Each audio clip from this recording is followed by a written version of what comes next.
한동안은 제가 입원 생활 중에 묵상했던 치유와 관련돼서 관련시켜서 생각할 수 있는 성경적인 원리들을 나누겠다고 했는데, 이제 그 내용은 지난 주일로 끝났습니다. 하지만 오늘 좀 다른 주제이기는 하지만 민수기로 돌아가기 전에 말씀을 자세히 살피고 연구하라 하는 내용을 추가적으로 말씀드리려고 합니다. 오늘 나누려고 하는 이 말씀은 지난주에 전했던 내용을 묵상하던 때와 같은 날 묵상했던 내용인데, 지난주 설교에 제가 한 절반 정도를 이 언어에 대한 이해, 연구, 해석에 대한 조금 어려울 수 있는 그 내용을 할애했는데, 오늘 다루려고 하는 내용은 그 내용과 관련이 있는 내용입니다. 다만 지난주에 나눴던 것처럼 이론적인 내용은 아니고 하나님의 백성이 하나님의 말씀인 성경을 어떻게 대해야 하느냐, 특별히 성경 말씀을 자세히 살피고 연구해야 한다 하는 성경의 가르침을 신약과 또 구약에 나오는 세 개의 구절 위주로 말씀을 나누려고 합니다. 잘 알려진 말씀이지만 아모스 8장 11절에 보면, 그날이 온다. 나 주 하나님이 하는 말이다. 내가 이 땅에 기근을 보내겠다. 사람들이 배고파 하겠지만 그것은 밥이 없어서 겪는 배고픔이 아니다. 사람들이 목말라 하겠지만 그것은 물이 없어서 겪는 목마름이 아니다. 주의 말씀을 듣지 못하여서 사람들이 굶주리고 목말라 할 것이다 라는 말씀이 나옵니다. 요약하면 말씀 기근을 이 땅에 보내겠다 하는 내용입니다. 그런데 이 구절을 가만히 읽고 생각하다 보면 이 말씀은 지금 우리가 살고 있는 이 세대하고는 맞지 않는 것 같이 보입니다. 과거와는 달리 성경책을 어디서든 쉽게 구할 수 있고, 종이로 된 책이 아니라도 핸드폰으로도 여러 번역본들을 비교해서 읽을 수 있고, 심지어는 성경을 읽어주는 앱도 있어서 그냥 내가 힘들어서 읽지 않아도 버튼만 누르고 틀어놓기만 하면 성경 내용을 들을 수 있습니다. 라디오를 틀어도, TV를 틀어도, 또 유튜브를 열어봐도 전혀 어렵지 않게 말씀을 낭독한 내용이나 설교하는 내용, 강의하는 내용들을 접할 수 있습니다. 또 예전부터 기독교는 성경 읽는 것을 많이 강조해 왔지만, 또 요즘 들어서 특별히 성경을 읽는 그런 일들도 많이 좀 유행한다고 해야 될까, 많이 행해지는 것 같기도 합니다. 사실 그리스도인이 성경을 읽는 것은 당연한 일이고 또 칭찬할 만한 상황입니다. 하지만 단순히 성경을 읽는다, 설교 말씀을 듣는다 하는 것만으로 충분할 수 없다 하는 점을 잊으면 안 됩니다. 저는 예전에 신학교에서 가르칠 때도 그랬고, 청년들을 가르칠 때도 그랬고, 성경을 여러 장 빠르게 읽어가는 소위 말하는 통독, 또는 속도를 내서 읽는 속독, 빠르게 읽어가는 통독이나 속독은 적은 분량의 본문을 숙고하고 묵상하고 상고하면서 천천히 읽는 숙독 또는 묵독과 함께 행해져야 한다. 그렇게 많이 주장하고 가르쳤습니다. 이 통독과 숙독이 숲을 보는 것이라면 숙독과 묵독은 숲을 구성하고 있는 나무를 보는 것이기 때문이기도 하고 그 두 가지 방식이 함께 행해져야 성경에 대해 균형 잡히고 건전한 이해를 할 수 있기 때문입니다. 동양에는 독서 100편 의자현 책을 100번 되풀이해서 읽으면 그 의미가 스스로 또는 저절로 드러난다 라는 말이 있고 저는 그 말에 기본적으로 동의합니다. 기본적으로 동의합니다. 그런 점에서 성경 통독이나 속독은 분명히 좋은 도구라고 말할 수 있습니다. 그리고 성경을 성경으로 푼다 하는 원리를 적용하기 위해서도 성경 전체를 고르게 알고 있는 것은 필수적인 부분이다 라고 말할 수 있습니다. 마치 영어를 하려면 기본적으로 알파벳을 알아야 되고 단어를 알아야 되고 또 문법적인 것도 어느 정도 알아야 되는 것처럼 하지만 알파벳 알고 영어 단어 몇 개 안다고 해서 영어를 잘한다 라고 할 수 없는 것처럼 성경의 전체적이고 포괄적인 내용을 통독을 통해서 알게 되었다고 해서 성경을 잘 안다 라고 말할 수 없다는 겁니다.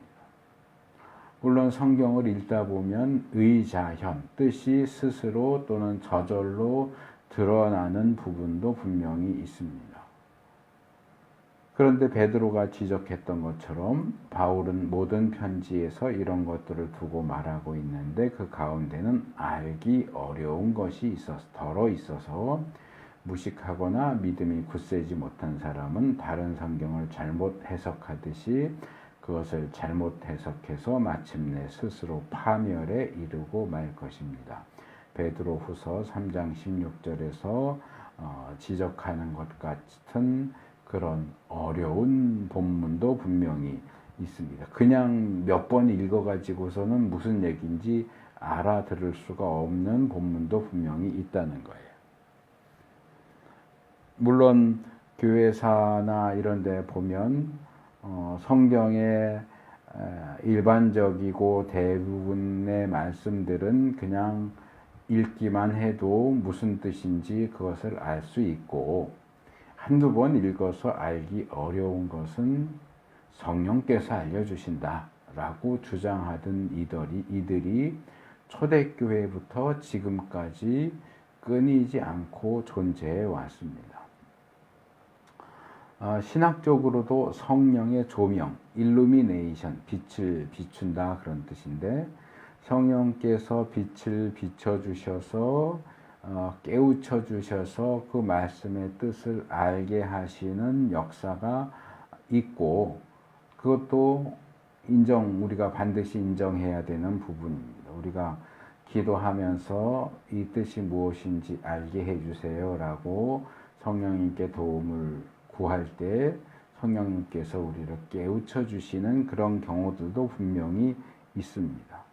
그런데 다른 거 다 필요 없고 그냥 기도만 열심히 하면 말씀의 뜻을 알게 된다. 성령께서 가르쳐 주신다라고 하는 이 교회 역사를 통해서 계속 주장되어 왔던 그것은 이 성령의 조명이라고 하는 그 한계를 넘어서는 그것 이상의 주장을 포함하는 이 성경의 계시가 종결된 현재 상황에서도 마치 직통 계시가 주어진다라고 주장하는 것과 비슷한 그런 주장이기 때문에 상당히 위험한 주장이 될 수 있습니다. 이 부분에서 균형을 잡는 것이 필요하다는 얘기입니다.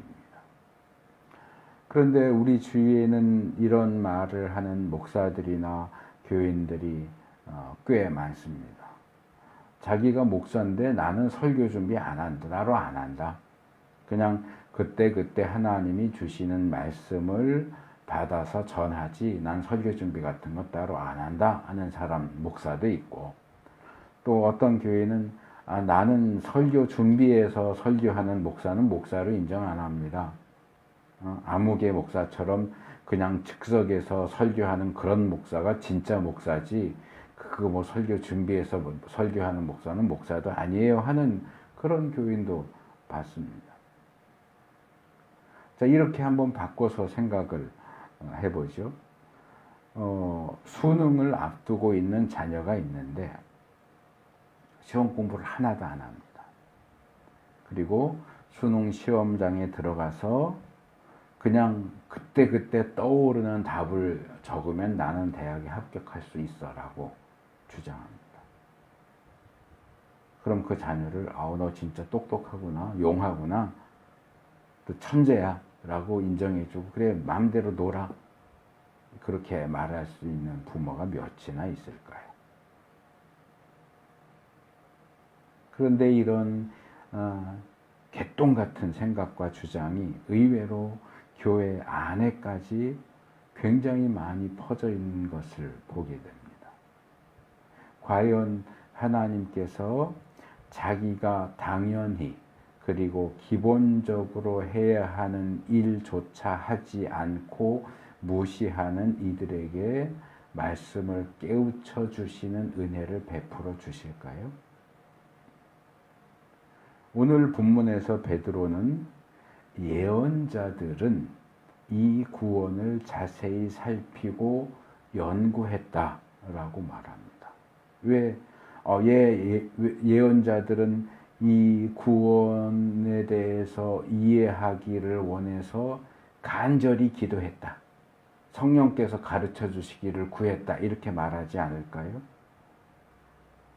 오늘날 어려운 거 모르는 거는 다 성령님이 알려주셔라고 주장하는 그 사람들보다 직접 하나님으로부터 계시를 받아서 예언을 하고 기록한 예언자들이 덜 신령하고 믿음이 부족해서 성경을 연구했을까요?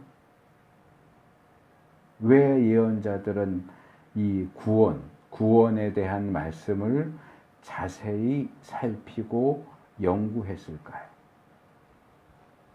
여기 자세히 살피고 연구했다라고 번역된 이 부분의 헬라어 원문은 두 개의 단어로 되어 있는데, 엑세제테산, 카이는 이제 그리고 엑세제테산, 카이 엑세라우네산이라고 하는 문장입니다. 엑세제테산은 찾아내다, 조사하다, 주의 깊게 또는 부지런히 수색하다, 요구하다, 간청하다, 추구하다, 더 나아가서 예배하다, 이런 여러 가지 뜻을 갖고 있는 에크제테오라고 하는 동사의 제2부정과거입니다. 헬라어에서 제2부정과거는 미완료하고 비슷한 의미예요. 그래서 반복해서 그 행동을 한다는 뜻이에요. 그러니까 베드로가 이 에크제테오를 그냥 에크제테오 안 하고 엑세제테산, 그래서 제2부정과거로 쓴 것은 예언자들이 이 에크제테오 하는 일을 반복적으로 계속했다 하는 것을 제시하기 위해서 이런 형태, 이런 문법적인 형태를 사용했다는 겁니다. 한번 이게 뭐지 하고 그렇게 하고 지나간 게 아니고 계속해서 그것을 알게 되기까지 계속 묻고 따지고 조사하고 했다는 얘기예요. 이 헬라어 에크제테오라고 하는 단어는 구약 히브리어의 다라시, 아마 자세하게는 모르셔도 들어보신 적은 있을지 모르겠는데, 미드라시, 유대인들의 성경 해석 방법을 미드라시라고 부르는데, 이 미드라시가 이 다라시라는 단어에서 나온 거거든요. 다라시는 밟다, 자주 가다, 자주 가니까 그 땅을 자주 밟게 되겠죠. 따르다, 예배하다, 묻다, 요구하다, 조사하다. 그러니까 이 말은 어디에 주로 사용되느냐 하면 하나님의 백성이 하나님을 찾아가는 행동, 또는 우상 숭배자들이 우상을 찾아가는 행동을 가리킬 때 이 표현이 많이 사용돼요. 하나님의 뜻을 알기 위해서 자꾸 계속해서 하나님을 하나님 앞에 찾아가서 묻고 간청하고, 이거 뭔지 알려주세요, 하나님의 뜻이 뭔지 알려주세요, 조사하고 하는 행동을 가르치는 게 이 다라쉬라고 하는 단어인데, 이 히브리어의 다라쉬하고 헬라어의 에크제테오가 거의 같은 의미를 가진 단어라는 거예요. 그래서 이 단어는 구약에서도 신약에서도 우리가 하나님과 또 하나님의 뜻, 하나님의 말씀을 어떻게 대해야 하는지를 가르쳐 줍니다. 우리는 하나님을, 그리고 하나님의 말씀을 자주 찾아가야 돼요. 그 말씀의 영역을 자주 찾아가서 많이 밟아야 되고요. 그 하나님의 뜻이 무엇인지를 지속적으로 묻고 찾고 조사해야 됩니다. 한두 번만 그렇게 하면 되는 게 아니고 매번, 그리고 항상 그렇게 해야 된다 하는 겁니다. 두 번째로 엑세라우네산이라고 하는 단어는 비슷한데 부지런히 찾다, 탐구하다라는 뜻인 엑세라우나오라는 단어의 역시 제2부정과거입니다. 그래서 계속해서 반복적으로, 그리고 부지런히 찾고 탐구하는 일을 했다 하는 겁니다.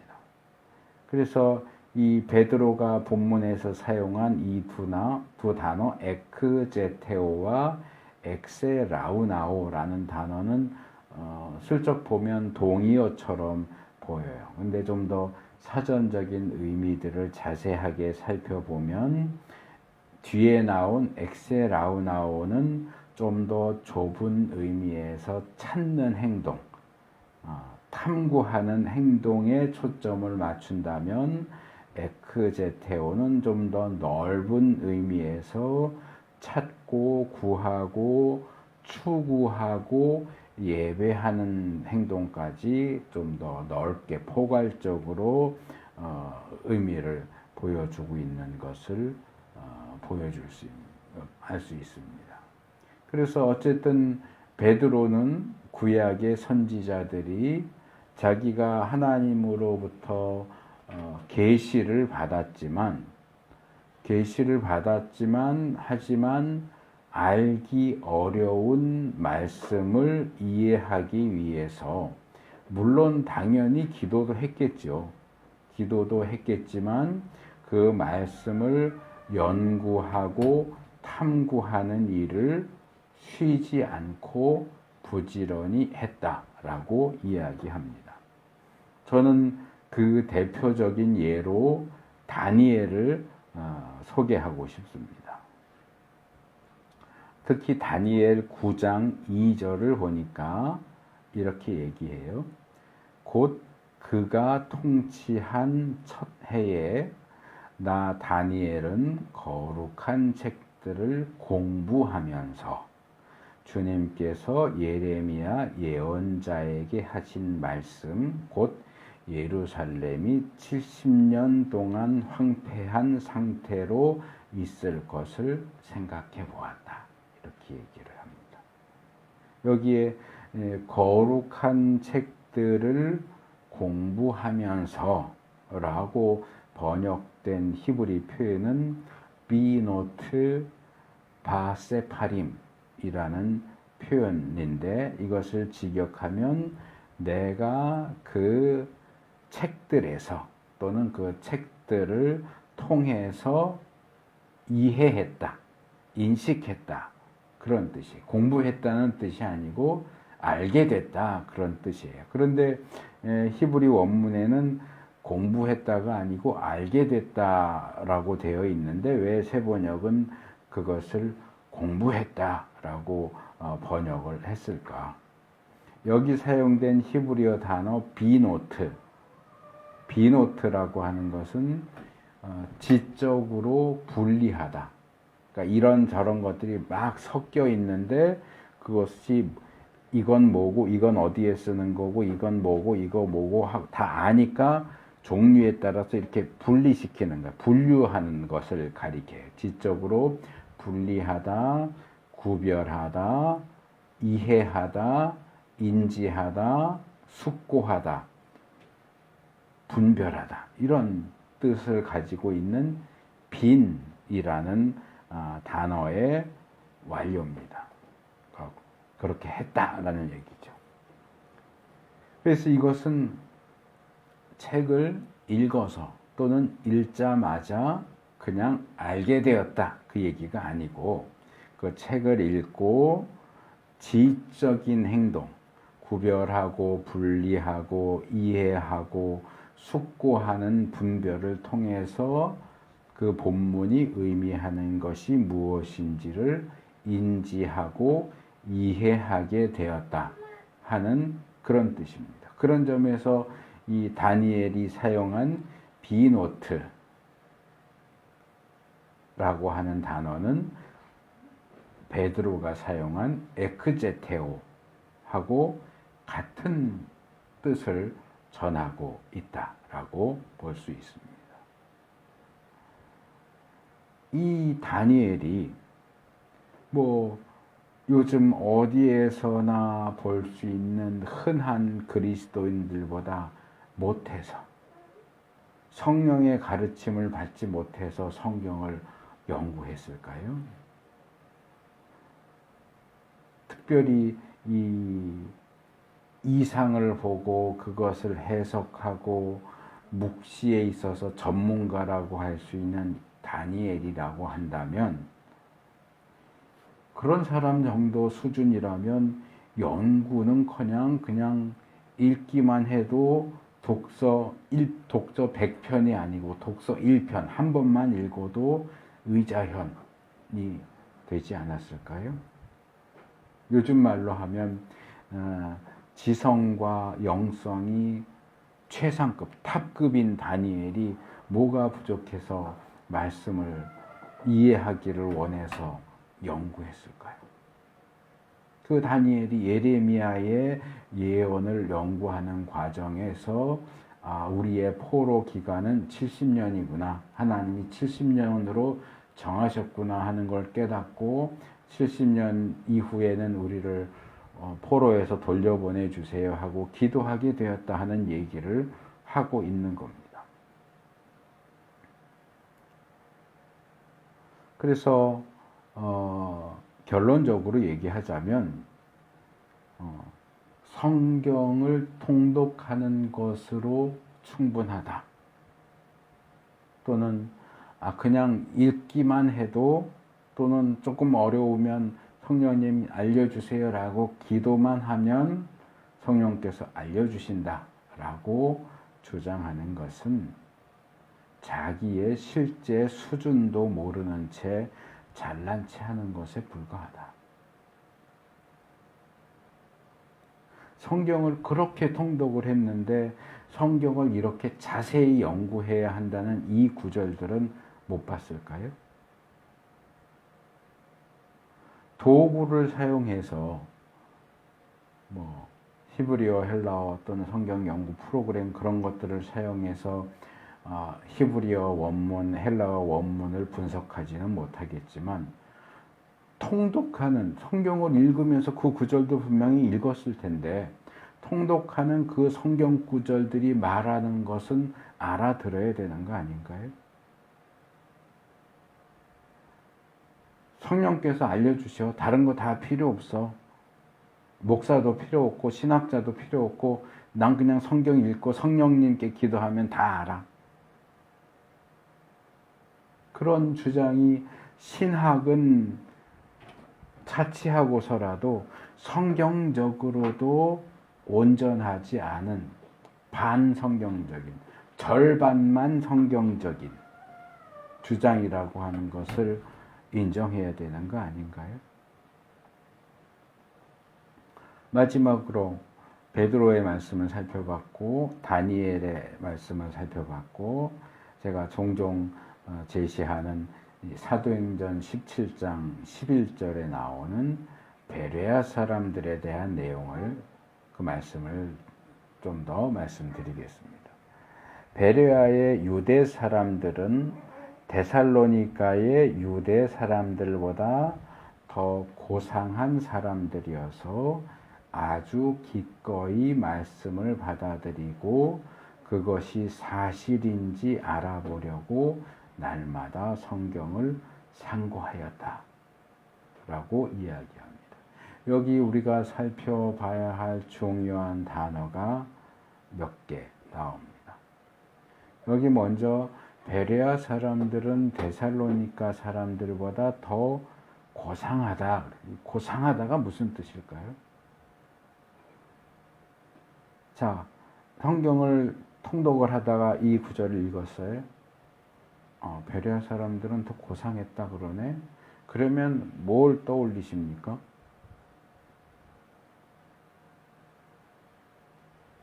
우리가 뭐 어떤 남자, 특별히 어떤 여자를 가리켜서 말할 때, 저 여성분은 굉장히 고상하네. 이런 표현들을 종종 써요. 여기 나오는 그 고상하다가 바로 그런 단어예요.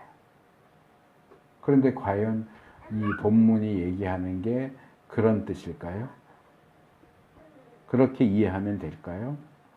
그건 조금 전에 제가 한 표현처럼 하면 절반, 50점짜리 답입니다. 자, 아까 말씀드린 것처럼 일반 교인들은 뭐 헬라어나 히브리어를 모르니까 이게 원문으로 어떻게 사용됐는가를 살펴보기 어렵겠죠.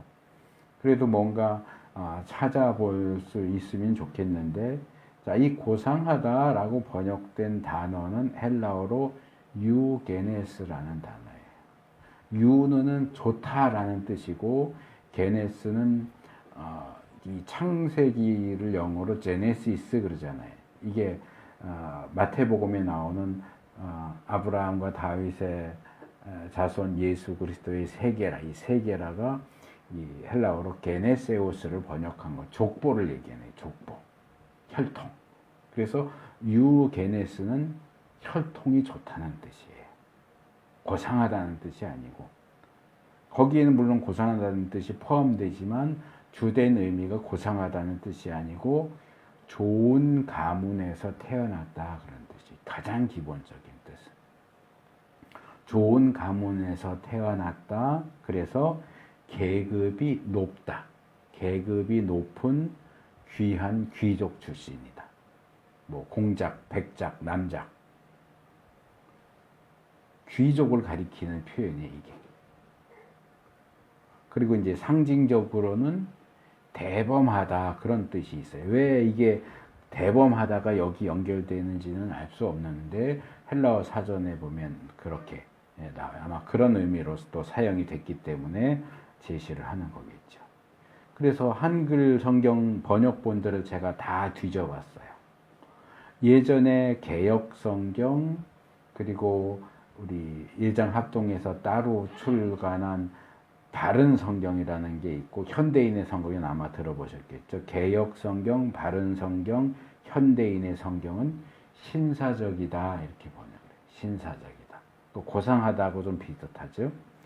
그 다음에 카톨릭 성경, 또 카톨릭에서 나온 200주년 기념해갖고 신약만 번역해 나온 게 있거든요. 200주년 성경을 보면 점잖다. 점잖다. 조금 의미가 달라지죠. 고상하다 쪽이 좀 더 가까워요.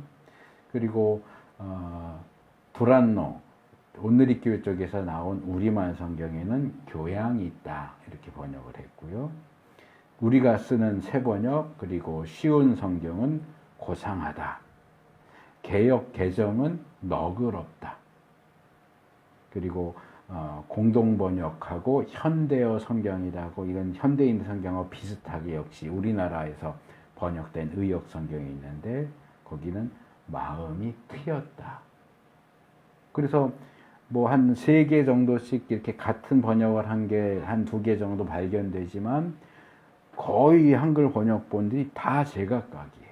이 유게네스를 신사적이다, 점잖다, 교양 있다, 고상하다, 너그럽다, 마음이 트였다. 6가지로 다르게 번역을 하고 있어요.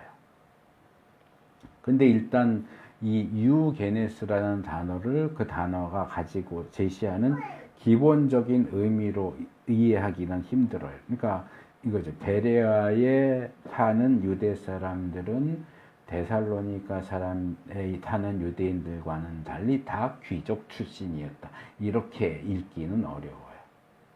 그건 아닌 것 같아요.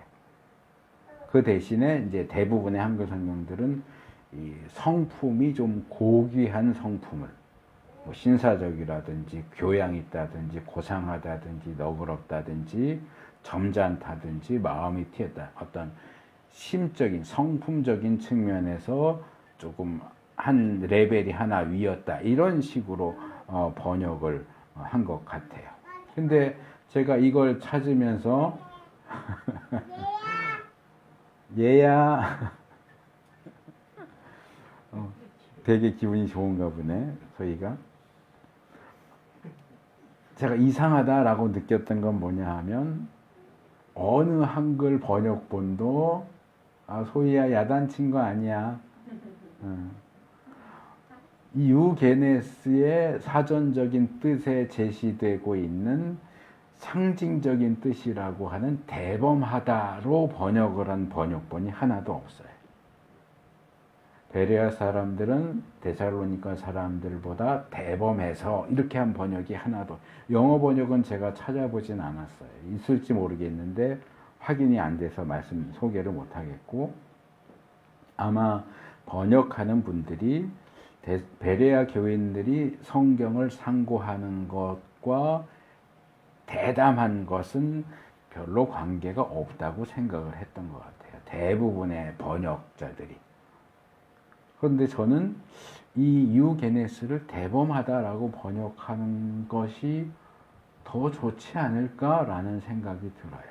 왜냐하면 문자적인 뜻으로 혈통이 좋다라고 이해하는 거는 그건 좀 어려울 것 같으니까 오히려 상징적인 뜻으로는 대범하다. 왜 대범하다가 나쁘지 않다고 생각을 하느냐? 제가 이 구절을 소개할 때마다 꼭 그 말씀을 드렸던 것 같아요. 대사도인 바울이 말씀을 전했는데 감히 일개 교인들이 바울이 말한 게 정말 맞나? 그리고 성경을 상고했대. 이거는 사실 오늘날로 따지면 있을 수 없는 일이죠. 감히 어디서? 사도 바울이 얘기했는데. 그래서 저는 사도 바울이 말한 말씀까지도 정말 이게 성경적으로 맞는 말인가를 확인하기 위해서 성경을 상고했다는 것은 이 베레아 교인들이 대범했다는 뜻이다 라고 저는 보는 게 맞다고 생각이 들어요. 저도 목사고 또 신학을 연구하는 사람으로서 일반 교인들이 자기 생각을 내세우면서 내가 그냥 성경 읽으면서 깨달은 거, 내가 기도하면서 깨달은 거, 그런 거 내세우면서 목사가 아니요 그건 잘못된 거예요. 그래도 나는 그거 인정 안 한다고. 목사의 말도 필요 없고 신학자들의 말도 신학자들이 밥 벌어 먹고 살려고 하는 그 쓸데없는 소리도 필요 없고 나는 내가 읽고 깨달은 거, 내가 기도하면서 깨달은 거 그게 옳다고 생각해. 라고 주장하는 것은 정말 교만한 태도라고 봅니다. 하지만 그것과 함께 반대로 세계적인 큰 교회의 목사, 유명한 목사, 세계적인 신학자가 한 말이라면 무조건 아멘 하고 추종하는 것도 역시 잘못된 태도라고 생각합니다. 우리의 판단 기준은 목사도 아니고 신학자도 아니고 당연히 개개인 신자들도 아니고 오직 성경이기 때문에 그렇습니다. 그리고 그 오직 성경이라고 하는 기준을 적용하려면 베레아 교인들처럼 날마다 성경을 상고해야 한다 하는 겁니다. 그런데 여기 본문에 보면 그 상고하는 것 이전에 거쳐야 하는 단계가 하나 나옵니다. 그것은 아주 기꺼이 말씀을 받아들였다 하는 겁니다. 선포되고 가르쳐지고 설교되는 하나님의 말씀을 기꺼이 받아들여야 돼요.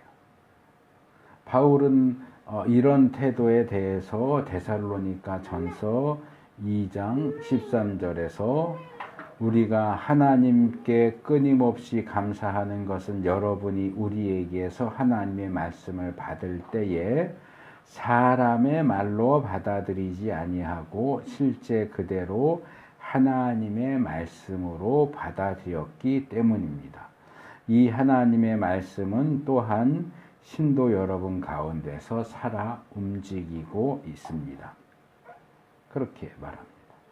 사도와 복음 전도자와 목사들을 통해서 전해지는 하나님의 말씀을 사람의 말로 받아들이는 게 아니라 말 그대로 하나님의 말씀으로 받아들여야 한다. 그래야 그 말씀이 우리 그것을 그렇게 받아들인 신자들의 가운데서 살아서 움직이게 된다.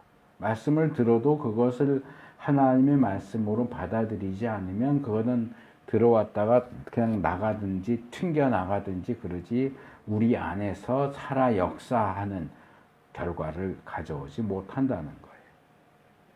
여기서 아주 기꺼이 라고 번역된 단어가 있는데 이 헬라어 표현은 파세스 프로디미아스라는 표현이에요. 이 파스라고 하는 단어는 영어로 하면 all이에요. all, A-L-L. 전체, 모두, 다 그런 뜻이고요. 프로디미아스는 어떤 경향, 성질, 마음의 성향 또는 마음의 준비성 이런 걸 얘기하는 거예요. 그래서 이 기꺼이라고 표현하면 조금 이것도 역시 헬라어 원래 표현하고는 좀 거리가 생기는데 마음의 준비를 충분히 다 한 상태에서 받아들여라 그 얘기예요. 제가 자주 지적하는 씨 뿌리는 비유에 나오는 착하고 좋은 마음으로 말씀을 들어라. 착하고 좋은 마음으로.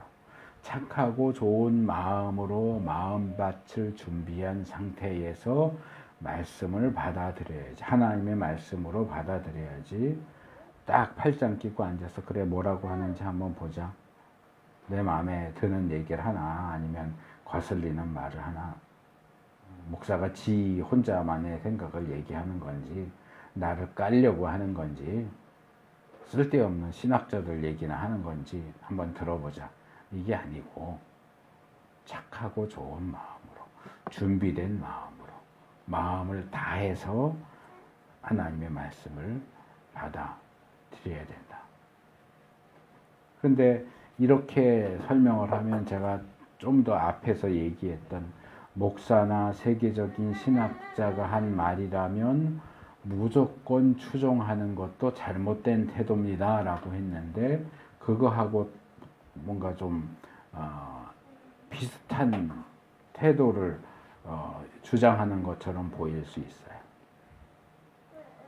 그래서 바로 앞에서 그것을 하나님의 말씀으로 받아들인다라고 했던 것하고 바로 뒤에서 정말 그런가 해서 성경을 상고했다 하는 이 내용들이 그 부분을 균형 잡히게 해주고 있다 하는 것을 지적을 하고 싶어요. 예전에 몇 번 말씀드렸던 것 같은데 종교개혁가인 루터나 칼빈이 설교가 뭐냐 하고 이야기했던 내용을 보면 이렇게 얘기를, 이건 굉장히 중요한 기준이라고 생각을 해요. 그들은 이렇게 주장했어요.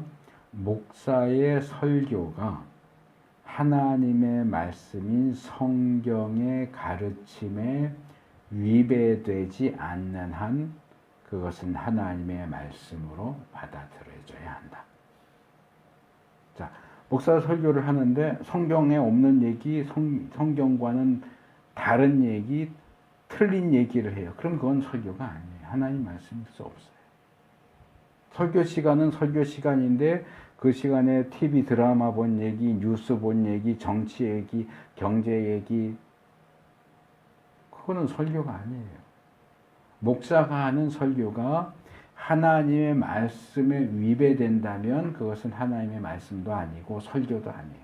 그걸 하나님의 말씀으로 받아들일 이유가 전혀 없어요. 그러나 그 설교의 내용이 하나님의 말씀에 위배되지 않는 내용을 전하는 것이라면 그것은 하나님의 말씀으로 받아들여져야 한다.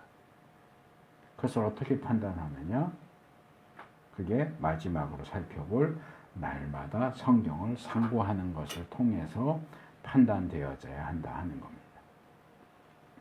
여기 상고했다라는 표현은 사실 오늘날에는 잘 사용되지 않는 한자 표현이죠.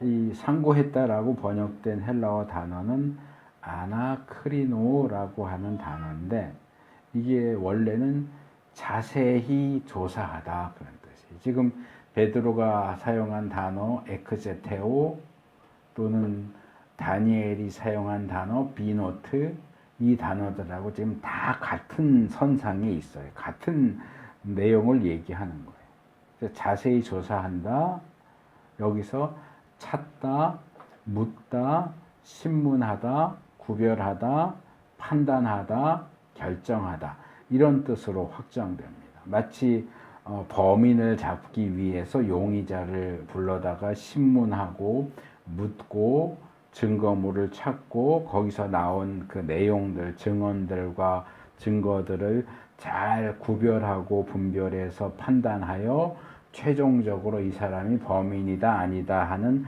결정을 내리는 그런 전체 어떤 수사 과정을 보여주는 것처럼 보이는 그런 단어입니다. 그래서 우리는 부지런히 그리고 끊임없이 하나님의 말씀을 자세히 살피고 연구해야 됩니다. 꼭 신학을 공부해야만 그렇게 할 수 있는 게 아니에요. 이 베드로의 편지를 받는 사람들이 다 사도고 목사고 신학자였던 건 아니에요.